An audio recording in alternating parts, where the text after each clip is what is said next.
Good morning and welcome to your Farm and Home Show. I'm Kristi Shive, and this morning we're visiting with Joanna Coles, Warren County Agriculture Agent. Good morning, Joanna. Good morning, Kristi. Well, today you are going to talk to us about something that is very serious, and that is heat stress. That is true. You know, summer is here now, and it's kind of been a crazy year already, but we have those high temperatures right now, and a lot more people are outside. And, you know, farmers are used to working outside in heat, but there are a lot of people outside, maybe just for recreation and enjoyment. But they need to take and know what the signs of heat exhaustion are and heat stress, because like you mentioned, it can be very serious if you find yourself in that situation. And so we just wanted today to take a few moments just to talk about what are some of those signs and symptoms, because that's probably the most important thing to know about heat stress or heat exhaustion. So for heat exhaustion, some of the symptoms might be headaches, dizziness, or even fainting, extreme sweating, wet skin, maybe some irritability and confusion, nausea, vomiting, or maybe they just feel weakness and fatigue.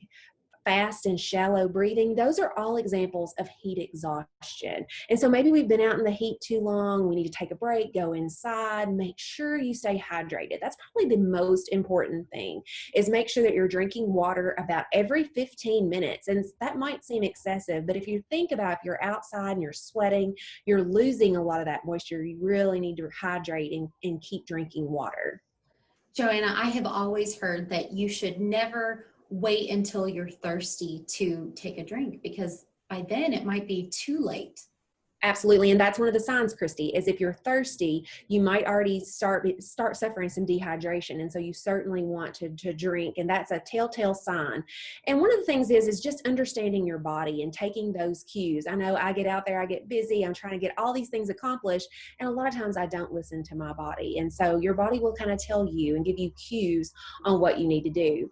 Now, heat stroke is a little bit different, or when you're suffering a heat stroke, and so some of those symptoms are a little bit different. You have a hot, dry, clammy skin, elevated body temperature. Sometimes you can even have hallucinations or slurred speech, and maybe a throbbing headache. All those are signs of heat stroke. And if you see somebody that's exhibiting those symptoms, call 911, because heat stroke is a medical emergency, and you need to make sure to get somebody medical attention quickly. Now, Joanna, so many of our farmers are out in the middle of the fields and they might not have someone around. So I think it's really important to remind people to have someone at least know where you are, especially during these hot summers that we have. Yeah, and have somebody know so they can go out there and check and make sure that everybody's okay, staying hydrated, wear loose-fitted, light clothing made of natural fibers. All those things can really help, especially in these 80 and 90-degree days. But Kristi, not only is it stressful for humans when they're outside, it's also stressful for your livestock and your pets. And so you need to make sure that you're checking on them, making sure they have access to fresh water.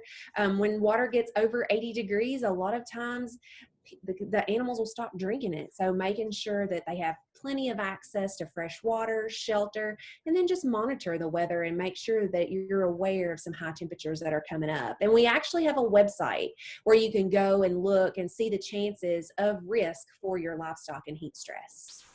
Joanna, I think this is such an important topic for so many people. It's just such a good reminder that we really need to use good judgment as we are out working. And if anyone has any questions, Joanna, can they contact you? Absolutely. You can contact your local extension office. We have posters about heat stress and the signs and symptoms that you can use if you're an employer or if you just want to know more about it yourself. All right, Joanna. Well, if you are watching and you have any questions on heat stress or concerns, please be sure to contact your local extension office or Joanna here in Warren County. Thanks for watching, and we hope you have a great day.